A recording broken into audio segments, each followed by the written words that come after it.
Over the past year, several high-profile crypto security incidents have made headlines for the wrong reasons.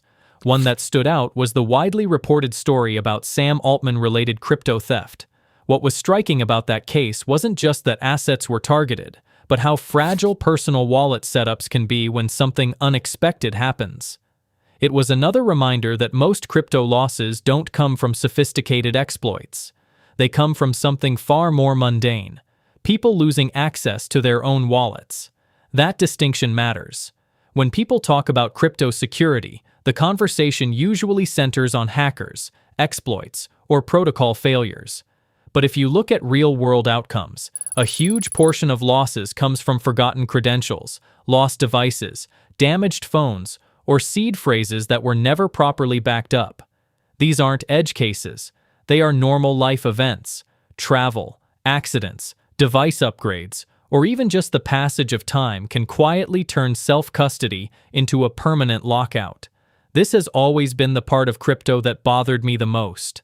Self-custody is often framed as personal responsibility at its highest, but in practice, many wallets assume users will behave perfectly forever.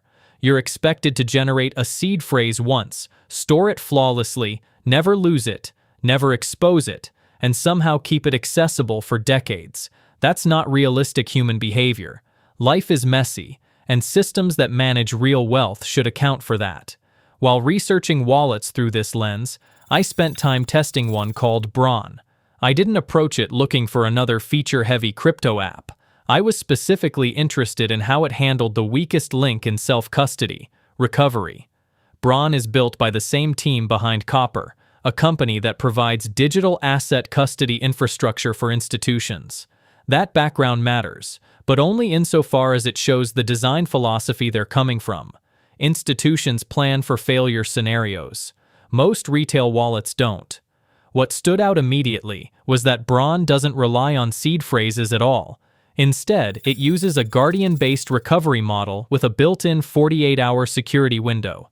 The idea is simple, but very deliberate. You pre-select trusted contacts or entities as guardians. If your device is lost, stolen, or compromised, those guardians verify the recovery request. Once that process is complete, access is restored after a 48-hour delay designed to prevent abuse or rushed decisions. This is not about convenience, it's about resilience. The recovery window provides time for intervention if something suspicious occurs, while still ensuring that access isn't permanently lost due to a single moment of bad luck.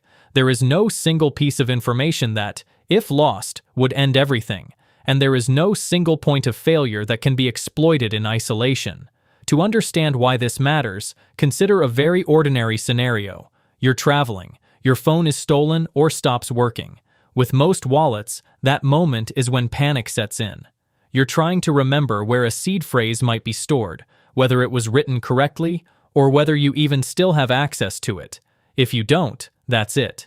There is no appeals process. The system worked exactly as designed, and you're locked out permanently.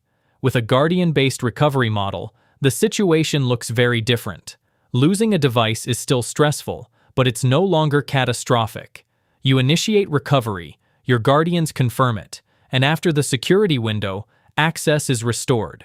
The difference is subtle, but profound. The wallet acknowledges that devices fail and people lose things, and it's built around that assumption instead of pretending those risks don't exist. This approach also changes how you think about long-term storage and inheritance. One of the quiet problems with seed phrases is that they don't translate well to real-world planning. If something happens to you, will your family know where to find a seed phrase? Will they recognize it for what it is? Will they understand how to use it safely? In most cases, the answer is no. Recovery systems that involve trusted people make those conversations more realistic and less fragile.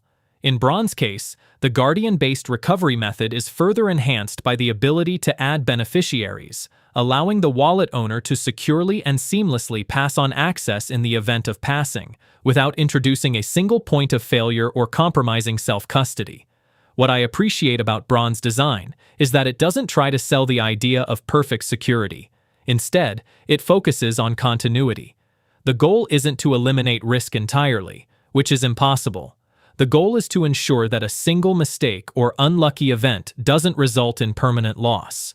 That mindset is much closer to how serious asset protection works in traditional finance and institutional custody. It's also worth noting that this recovery model doesn't compromise self-custody. Assets remain non-custodial. Control doesn't move to a third party. The guardians don't have unilateral access, and no one can act alone. The system is structured so that recovery requires coordination, verification, and time. That balance between control and recoverability is something the broader crypto ecosystem has struggled to get right. Stories like the Sam Altman incident resonate because they expose how unprepared most personal wallet setups are for real-world disruption. They remind us that security isn't just about keeping attackers out. It's about making sure you can still get back in when life inevitably gets in the way. That's the part that quietly determines whether self-custody succeeds or fails for most people.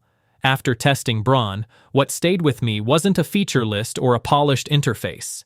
It was the feeling that the wallet was designed around actual human behavior rather than idealized assumptions.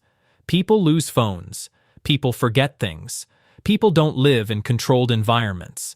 A system that acknowledges that reality is, in many ways, more secure than one that simply demands perfection. If you care about long-term access and reducing irreversible risk, it's worth examining how different wallets approach recovery. Even if you don't switch, understanding these models can change how you think about self-custody altogether. In my view, that conversation matters far more than most of the noise around crypto security today.